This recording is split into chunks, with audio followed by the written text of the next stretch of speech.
Welcome to Comedy Album Book Club! This week, we are joined by my favorite co-host, except for my other favorite co-host, Dan Rosen. We chat about Hannibal Buress's My Name is Hannibal.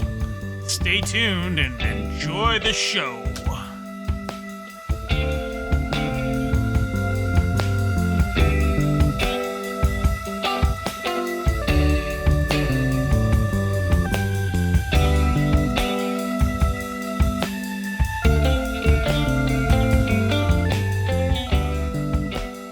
Everyone, hope you're well and having a great day.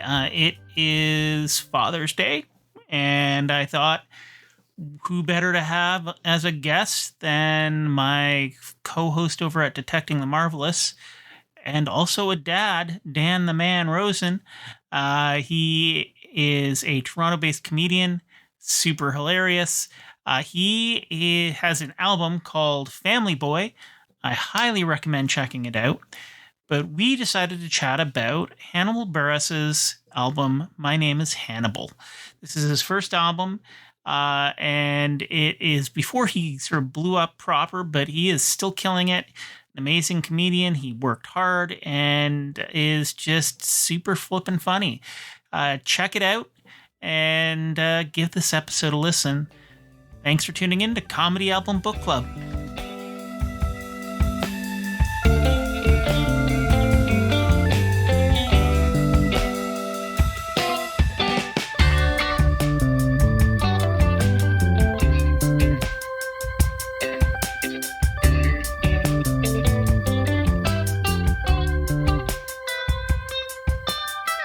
I don't trust society at all. Some people trust society too much.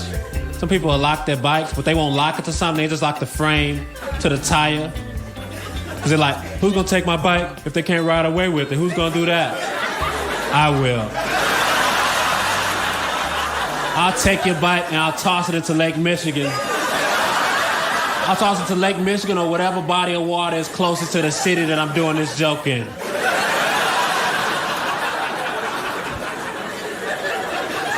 Because I don't trust society at all. I live alone, and I lock the bathroom door every time I go to the bathroom.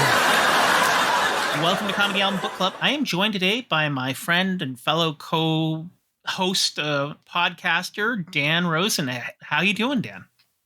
I'm doing great, thanks. Yeah, that's right. This is, I'm oozing into other aspects of the Matthew Ardle podcast universe, the Mapu. Yes, yeah. This is my version of like a shared universe. Yeah, yeah. So you are a great comedian. You do shows all around the city. Charged. Yeah, and you recently featured in a newspaper article too. So I mean, you're fancy boy. I did make that Toronto Guardian article out to be much bigger than it really was, but I will exaggerate all promotions to the nth degree. Hey, I haven't been profiled by the Guardian in Toronto, the Toronto Guardian, so right. That's still something. Something not a lot of people can claim. So wear that feather in your cap. Oh, thank you. I'll take it. Even though I do feel. More people can claim it than they do. But either way, it was great to have that profile. Woohoo!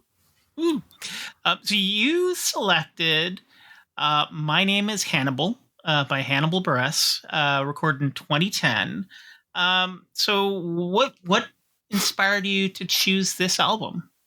It's interesting because Hannibal Buress is not really anything like my personal kind of comedy style. Like if I were to do something that was like, a direct inspiration, it would be, like Mike Birbiglia or maybe, I was trying to think of some other good storytelling, telling comics like Hannah Gadsby or, like Bill Burr even, and, Pete Holmes. But, I love this album. I feel like it's almost like, Hannibal Buress filled this void of Mitch Hedberg, where like in university, when I was starting to listen to comedy albums, I had friends who were like, oh, well, you got to listen to Mitch Hedberg. And so I was mostly listening to Mitch Hedberg. But yeah, like I'd heard about like a lot of comedians were talking about Hannibal Buress being this like new face in the New York scene, and how he had just kind of done his own style. And he's one of those comedians who you can't really sell a joke of his without doing a Hannibal Buress impression. Like Yeah. there's other comedians where like, you can just repeat their joke, with the right timing. But like Hannibal Buress, Stephen Wright, Mitch Hedberg, you kind of have to do their voice in order for it to work.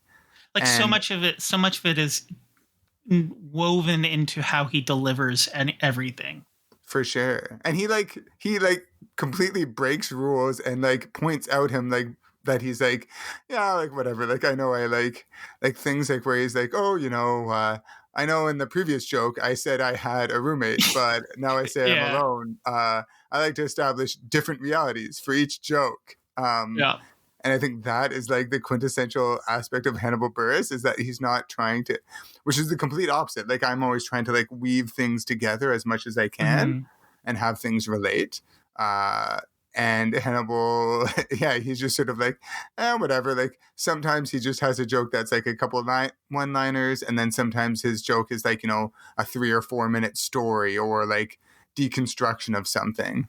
Yeah. There's a density, even when it is a longer story. Like I really enjoyed the one where he's talking about the kid with the basketball team. And then he goes off onto that tangent, like the tangent about pirates, and then gets back. And I won't go too in deep into that pirates for a variety of reasons, but it was like, oh, you made that topic funny. That is impressive. Mainly because it wasn't really about that topic. It was about pirates. About pillaging. Like no one just pillages yes, anymore. We'll stick to the pillaging component. Yes. Yeah. Yeah, like that whole bit, like it's like the best.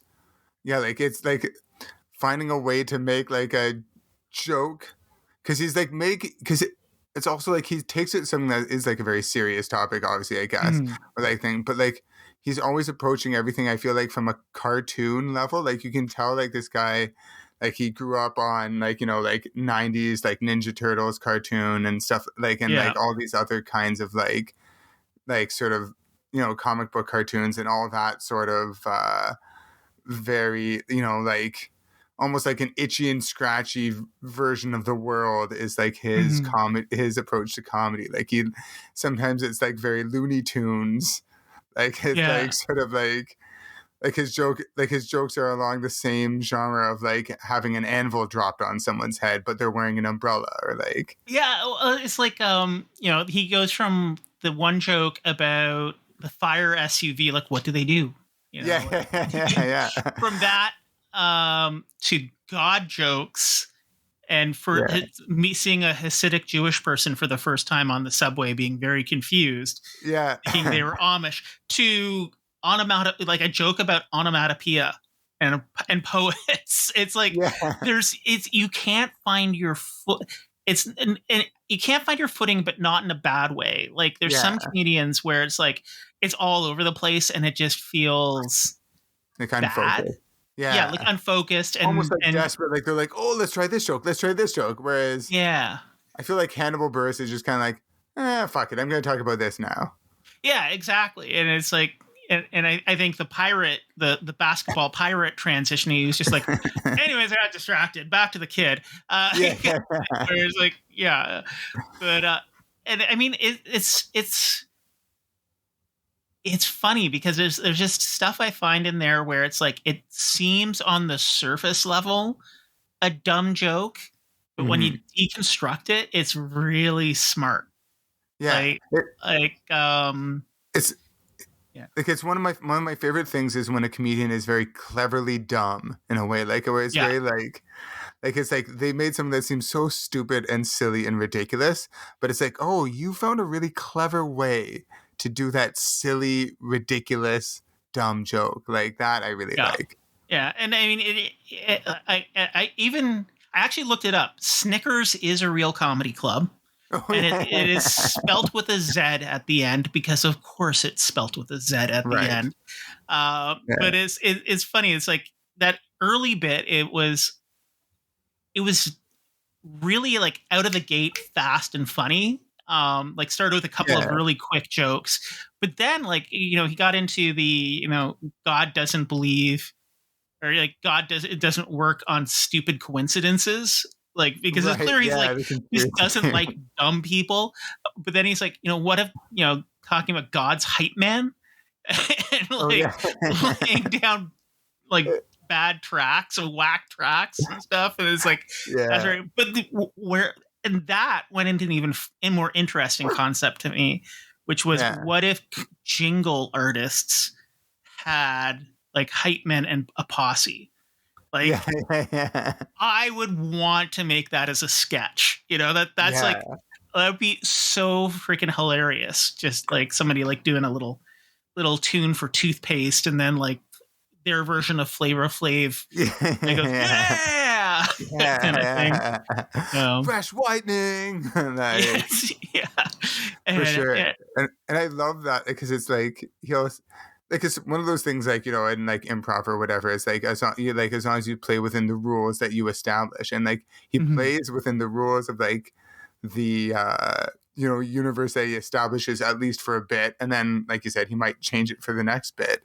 But it Yeah, is like just sometimes it is like he's established like a world of like the joke is like, all right, this joke takes place in the real world. This joke takes place in the Matrix. This joke yeah, takes place in 1960s Looney Tunes, or like, like kind of, and like, yeah, like he bounces all around. And my favorite joke, I think, which is right near the end, I think it's actually like the closing joke, is when he's talking about his nephew, like his 1-year-old nephew typing mhm.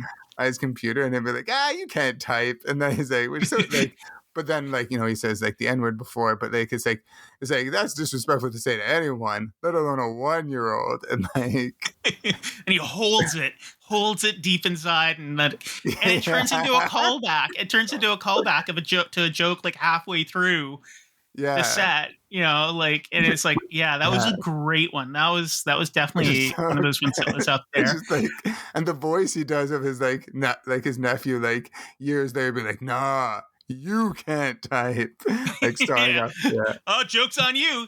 Get me my metal arm from over yeah, there. and that's also why like I always love it I think like for me, I don't know, it just feels so much more complete when I see a like whether it's a stand-up special or an album, when it Mhm. like end on a callback, it feels more like like closure. And so Yeah. because sometimes there's some like comedians who they have like amazing specials, but then like the last joke I'm like, okay, that was a pretty good joke, but it just kind of ended. Whereas Yeah. like ones that end on a callback, it's why like Paper Tiger is my favorite Bill Burr one. I feel like it ends on like a meaningful callback, and like where he talks about like where it's like going back to his like emotional trauma, and burying it, and then same with like how he brings it back to that metal arms joke, which is Yeah. just like such a fitting callback for that joke. And like like where it's like, like you can see he actually did some groundwork at the beginning Yeah. of the album, and also just like how he like calls out like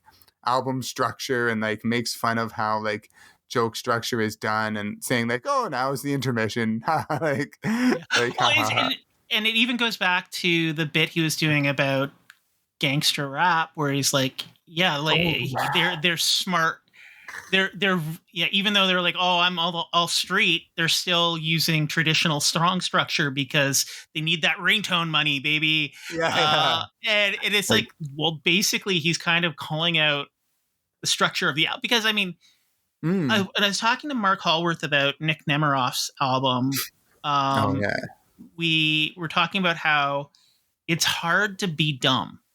Like it's easy Mhm. to like it's not easy to do smart comedy, but it's easier than doing good dumb Like, comedy. yes, I agree. And And Nick Nemiroff was a genius at that. yeah, and I kind of feel Hannibal Buress does that too because this is Mm. structured perfectly. This album because Yeah. it's got setups that put together some callbacks like later on in the album.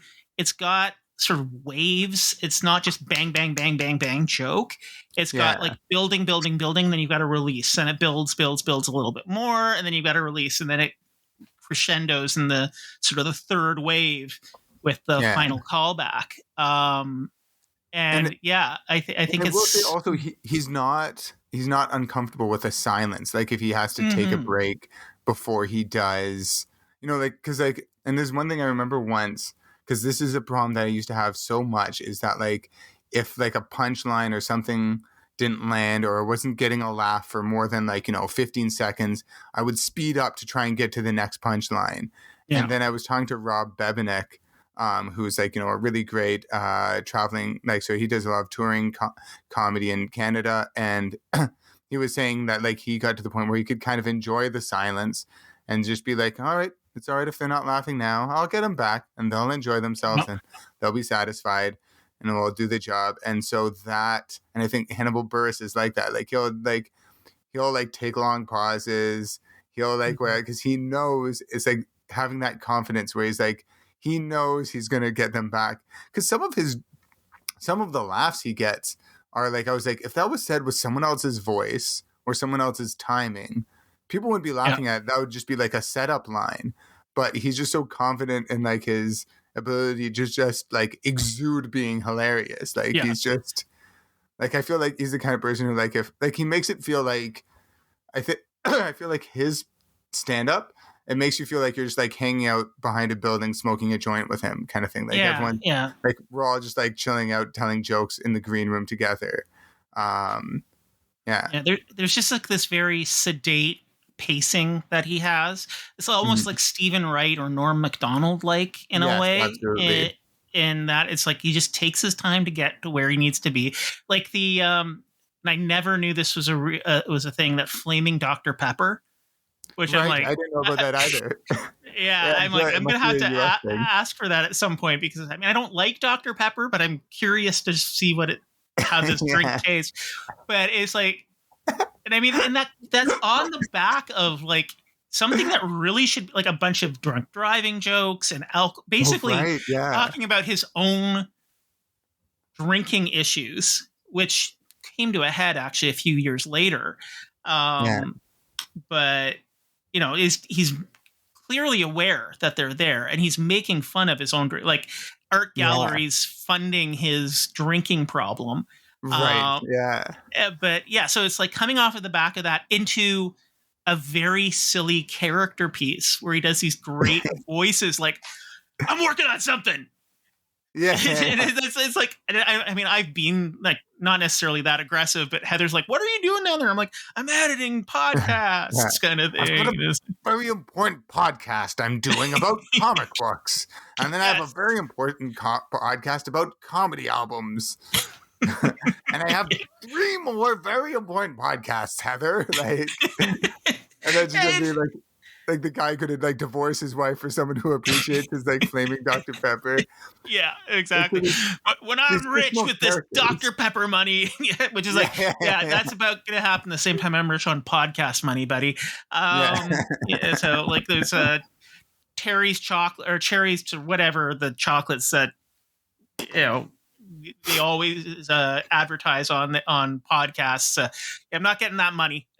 You're not coming to me.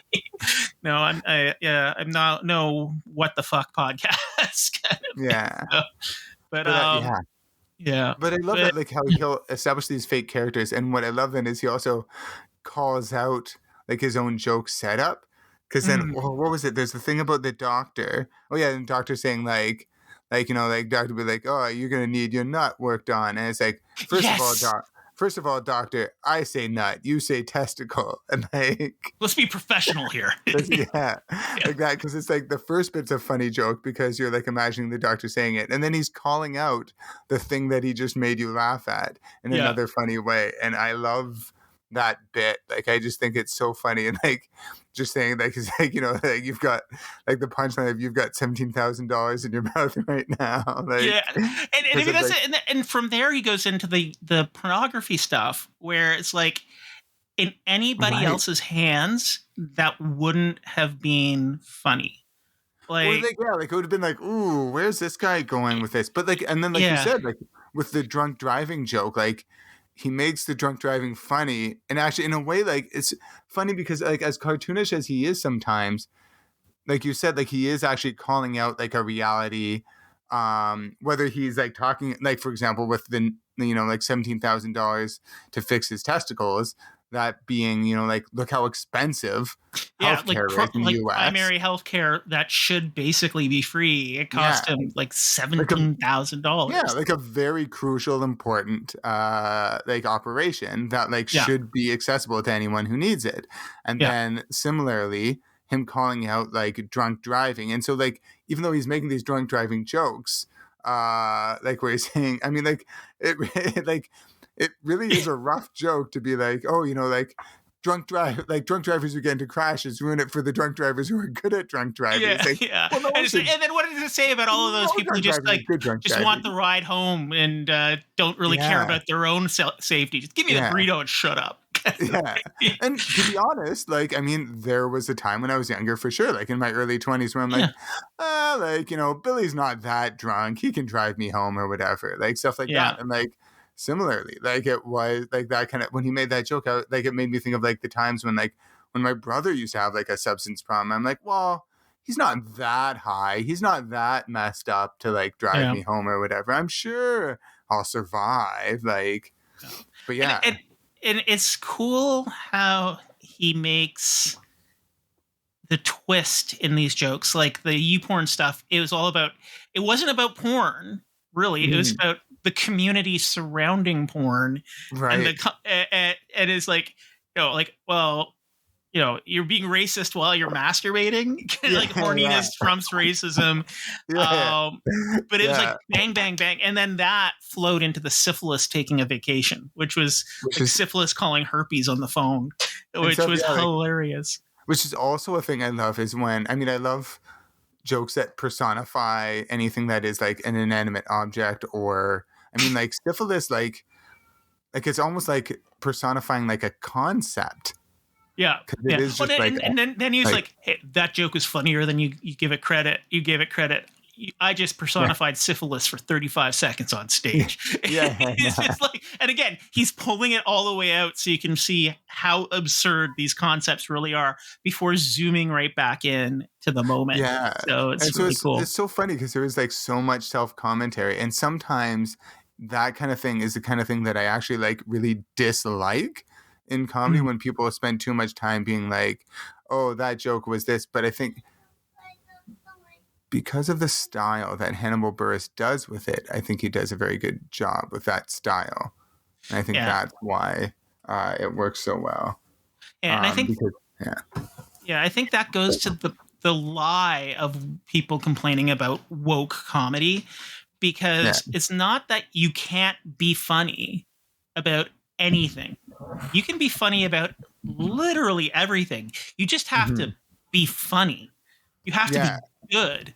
And it's just like, I mean, even oh goodness, I'm forgetting his name. Was in Toronto recently. Does a lot of insulty comedy. He was playing the same night that we went to that one show.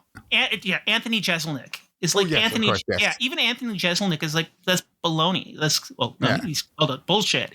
Like wokeism isn't destroying comedy. It's people who don't work to make their jokes funny. Like it's your job to make people laugh. And if your punchline is something dark, you need to put in the work to get to that dark place. Like Anthony Jeselnik has a great joke about knocking out the eyeball of like a little girl, but like it is like the way like it's done, like he sets it up and stuff, and like it is like within the context of like he's like, I'm being like a monstrous person by saying this, but we're all gonna laugh, but you're still gonna laugh at it because like either like it's like it's gonna be hella funny, or you're secretly a monster too, and you enjoy this joke, so let's just enjoy and then shut up, kind of thing, or whatever. And I mean, there's people will often come like, oh, you can't. People will suspend their disbelief. Like nobody's canceled. I don't know, Sarah Silverman. Like people like she couldn't do that, or like people say you couldn't make Blazing Saddles anymore. Bullshit. You could, because if you melt. Sorry, go ahead. I was just gonna say, you just have to make sure it's really good and you have good punchlines, and yeah. Yeah. I mean, I think, if Mel Brooks was the age he was when he made Blazing Saddles today, he'd make whatever the equivalent was, and it would be completely different because you can't make Blazing Saddles now, not because you can't talk about those things, but because the language and the mode is different. Yeah. And it needs to evolve, and it's just like people are just static. I mean, like, even you look at how Hannibal brought down Bill Cosby effectively. It was a really sedate joke, and it just went viral because people are like, it was like a Ferris Bueller joke, basically. yeah, and it was like saying, like, yeah, it's like, anybody remember like Bill Cosby, like, who, like, yeah, like, anybody remember that, like, he's like raped like so many women or whatever. It's like, anyone Bueller. And it's funny because Seth Rogen was talking about how I think he was at that show with Hannibal or whatever or something like that, and he was like, someone mentioned Bill Cosby, and Seth Rogen was like, Bill Cosby is like one of my heroes, and then Hannibal was like, yeah, fuck that guy, like, he did like all this, like, he like has done all these horrible things or whatever. And the funny Seth Rogen was like, what? No, and then just like Seth Rogen was like, what? And then like, so, but it was like Hannibal who really was like, yeah, like, let's bring this up. And right before that, because I mean, I kind of remember it from when I was in high school. Like, I remember it was a thing, but in the 90s, you're like, oh, well, they settled, so it must have been okay for everybody. And it's like, my teenage brain didn't understand that victims just want some kind of closure. And, right. And if that's the best that they feel they can get, that's better than nothing, kind of thing. But it doesn't make it right. So, like, as an adult, I look back and I'm like, oh. But it completely sort of like faded from my memory because he was like this icon. And I went to see him at one of the casinos. I can't remember which one, but I was watching him. I'm like, he's kind of a piece of shit. Like, he's kind of a horrible. It was just this sanctimonious old man. And then it all blew. I'm like, oh yeah, he is a piece of shit. He's a horrible person. Which is so interesting because, like, 90s Dan, like, loved, like, if this was 90s Dan choosing an album, it would have been one of Bill Cosby's albums. Because, like, oh god, yeah, like, listening to them, and it's very interesting because Bill Cosby, very clean comedy, but then not so great a person in real life. Hannibal Buress, like, making jokes about drunk driving, like raping and pillaging, whatever, like all these other, like, really, like, like racism and pornography and stuff like that. But like, lovely guy, sticks up for everyone, like that kind of person. Like, even like, Eddie Murphy, in his early specials, he made some really homophobic remarks. Right. And he came back, and to this day, every time somebody brings it up, he's like, I was an idiot. Those jokes were stupid. I was young and afraid, and I'm sorry. And like, to the point where the only people bringing it up aren't even the people who would be impacted about it, as people just trying to be like, what do you think about that? Like, so, but like, again, a totally nice dude. And whereas all of his material for years and years and years had sort of leaned into the bluer side of things. But yeah, no, it was interesting because it's like, it's just, even when he's doing something that's kind of, pushing the envelope, it's like, sedate. It's not like a in your face kind of thing. And I think that's also why, because he's just like, he's just like low key shifting into this gear. And so because of that, the audience is comfortable. He's not like, what do you think of this or whatever, kind of like, it's just kind of like, we're gonna take just a quick, like, just like a lazy left turn at drunk driving before we go into, like, something really silly, like, the 16 bar structure of rap music or whatever. Like, which I love that joke where he's like, I'd love to talk about murdering more, but 16 bars are up, so we got to get into the chorus now because I need that ringtone money. Like, it's just like, it's such a fun album, and I was just listening to it, like, even though, like, I'd heard all these jokes before, and like it just still feels like so fresh to me, even though it's like a 14-year-old album. And it's remarkably, evergreen. Because I yeah, mean, there's nothing in here that's super time specific. There's nothing that's like, yeah, just kind of like dated or of the moment. It's all yeah. very universal, which you don't get in many albums. For sure. Really. And I mean, including my own, like there's definitely like a lot of like COVID lockdown specific material and stuff like that. But I mean, the one thing that he does, I will say, is his when he says Brock had a pretty cool job. Like Brock had Yeah. that cool job. It's just so funny because he was like Yeah. talking about like the most powerful job in the world, but he's saying it as if like, oh, nice, like Barack Obama, he made manager, like Yeah. that kind of like And vibe. the good thing, what makes that evergreen too, is really it's not about him becoming president. It's about him basically not working for 2 years on the job he did have to get a different job, Right. and then still keeping that job because he's like, if it doesn't work out, I'll just come back to this one, which is like funny. Yeah. And again, that makes it evergreen. It takes something that could have been Okay. very topical and of the moment and turns it into something that is just more broad, but also deeper.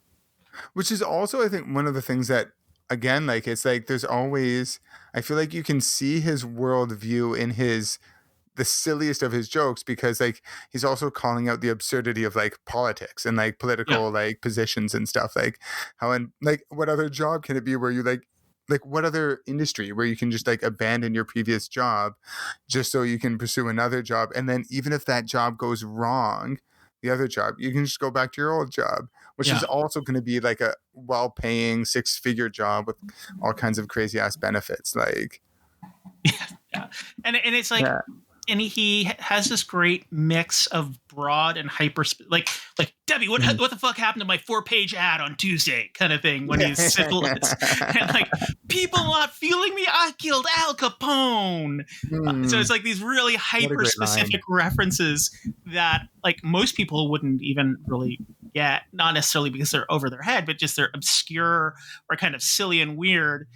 And then shifting into this baby's really shitty at time management, so he like peaks, and then he's like, he knows his audience, he knows his pacing, and this is like, like you said, 14 years old at this point. This is still relatively early in his career. I mean, this is, what year did he was in, this would be around the time he was writing for SNL and 30 Rock.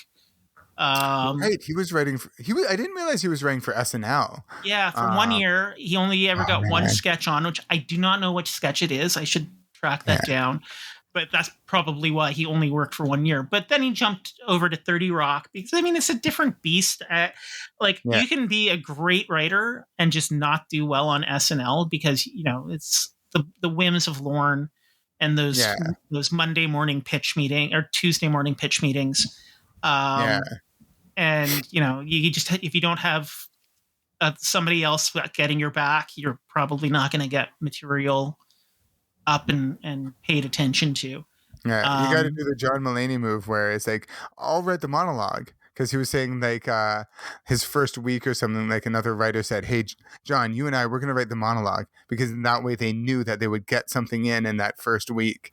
Yeah, that's a smart move. It's a smart move. I just recently actually talked to Vanessa Jackson. She's an SNL writer on the podcast. Oh, cool. Oh, wow, nice. Yeah, her episode went up just the other day about Aziz Ansari. It's his Essential Moments for an Intimate Evening. Cool. But yeah, like she did. We didn't talk too much about SNL because I didn't want to like. I mean, I wish I'd love to pick her brain about that, but it feels like a very high stress environment from what I've read. Yeah, and I'm like, I couldn't do it. Whenever I listen to like episodes of Fly on the Wall, they're always talking about like someone who'd be like, oh yeah, like I mean like Bill Hader had like an immunological like eye condition like basically come to a head because of SNL, like so. Yeah. I mean, I literally to this day have stress dreams about working at SNL because it's like one of those dream jobs, and it's like, oh no, you really don't want to do that. Yeah. It's always like, I don't have a sketch. I'm on my way to meet Lauren, and I'm naked for some reason. I don't know why. I'm always naked, which is never good. No, I forgot my clothes, but I'm right at the door. but I gotta pitch a sketch. What can I think of? But yeah, so it's pretty it's pretty intense. But yeah, 1 year. But then he went into 30 Rock, and it was clear he had a good relationship because he kept coming back. He played a bunch of semi-recurring characters and one-shot characters on the show. So it's just like that, and that makes sense because it's kind of a more random show than SNL. Yeah. Like, yeah, so like it's easy, like you can get like something who's like just hilarious for 1 or 2 lines in that episode. And then and then I think shortly after that, then it was Broad City. He was like a major character in that. Yeah. Let me just look one thing up. I totally forgot. Yeah, but I was gonna say, just while you look that up, so speaking of Aziz Ansari, I remember listening to Aziz on, it might have been Pete Holmes's podcast years ago, but he was talking about how, because people were saying how like Hannibal Buress moved up so quickly, but Aziz was saying like he was just putting in the work, and he was putting in the work, doing a lot of stuff, and it was just at one point, just like all the things that he'd put like his energy and time into and his like talent into just finally all came to fruition. So like it was like years and years of hustling, and then just all of a sudden people were like, oh man, this guy's killing it all over New York in every comedy club. And then also like, you know, he's got like this like, you know, his funny like writing samples and stuff like that. And so then boom, he all of a sudden like has, you know, like a big album. He has all these other things come out. He's on SNL, he's on 30 Rock, he's gonna go into Broad City, and then starts getting Netflix specials. Yeah, it's just the grind, you know. I mean, as you know, as much as that sucks, you have to get out and you have to perform and you have to do the writing. But I mean, I look at the other writers like, you know, Donald Glover, who is a writer on 30 Rock as well. And I mean, again, it's that ability to go super weird but still keep it semi-grounded. Yeah. And I think that's why they worked on like they were both good at 30 Rock. I mean, Donald Glover created Kenneth, which is he created that character. Yeah, oh, really? Yeah. Oh, wow. So it's like it's weird, but yeah. So I think both of them worked in that format and that so well because that they have that ability to grasp like just the weird and the wacky, but they also are hard workers.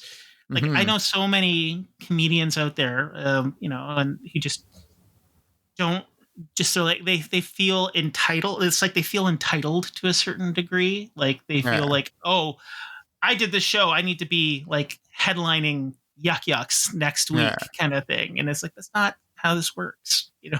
Like for sure. And like I think like what's nice is like Hannibal Buress. I think once he finally like started getting like his success and everything that started paying off, he then like he just had the confidence to be like, all right, I'm going to try this now, and I'm going to try this, and you know like do a little bit of that, and he would like let himself get like, you know, weirder, take more risks on stage with his different specials and stuff like that. I mean, like I love he has like the most amazing like auto-tune joke in Miami Nights, his like I think is his last special, and it's one of those things where I'm like, oh man, like because I think he went to like, I guess he took off comedy so he could focus on rap.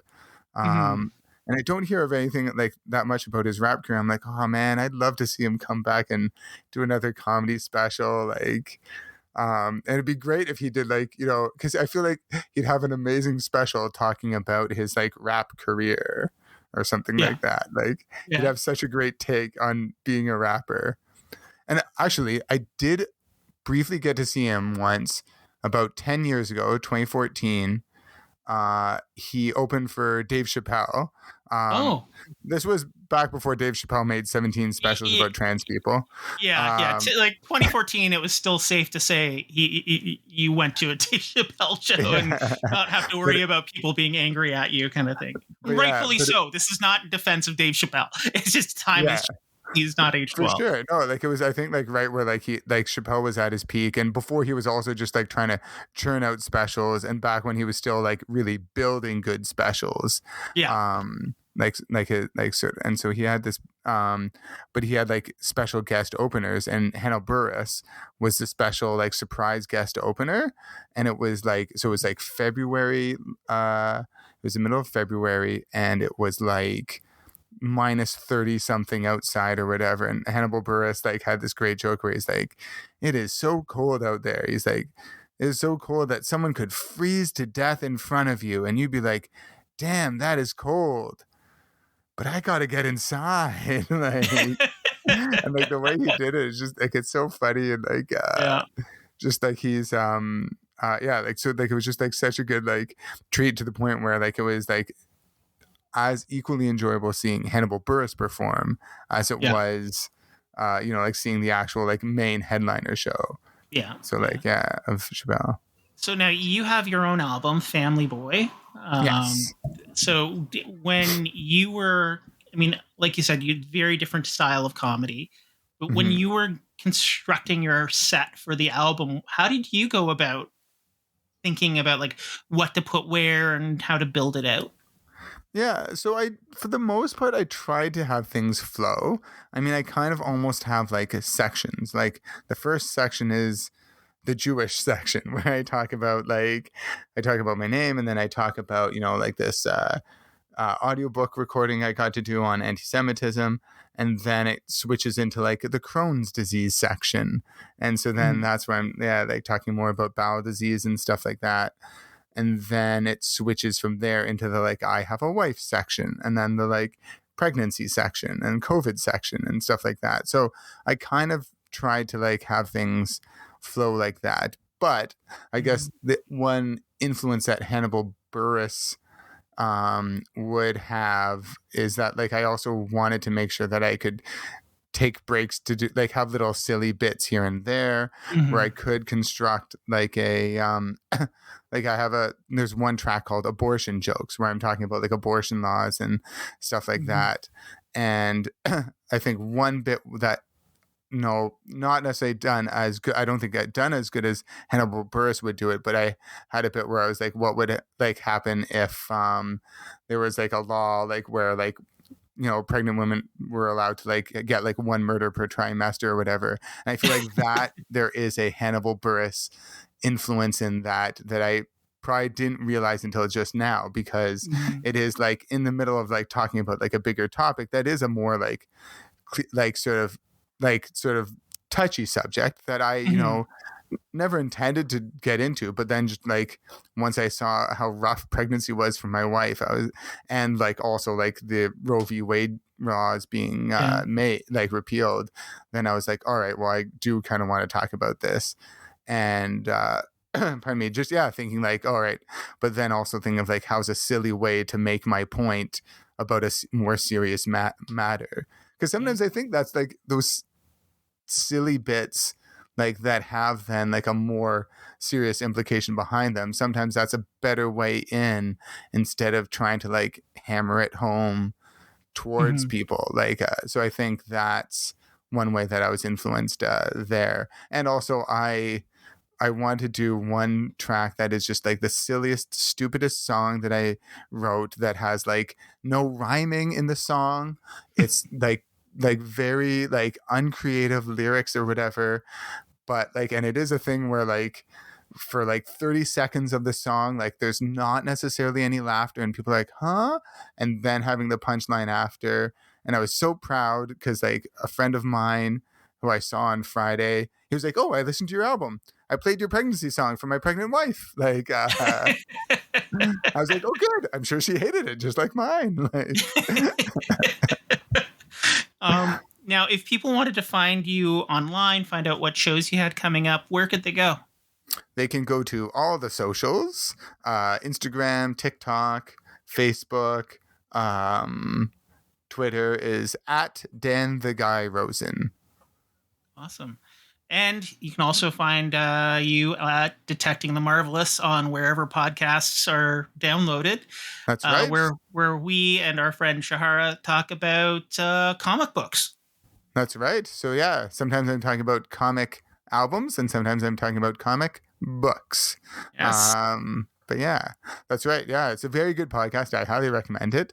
But I am also As do I. very biased. We are very As biased. am I. So, yeah. Awesome. Yeah. Awesome. All right. Well, thank you very much for joining us today, Dan, and take care, everyone.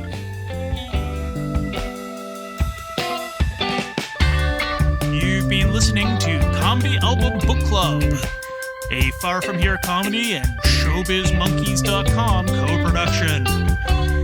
Music today was performed and produced by Glenn Bouchon, Tim Matthews, Edith Falkenberg, and Jim Spruill, also known as the Something Something Quartet. Thanks for listening and tune in next week to Comedy Album Book Club.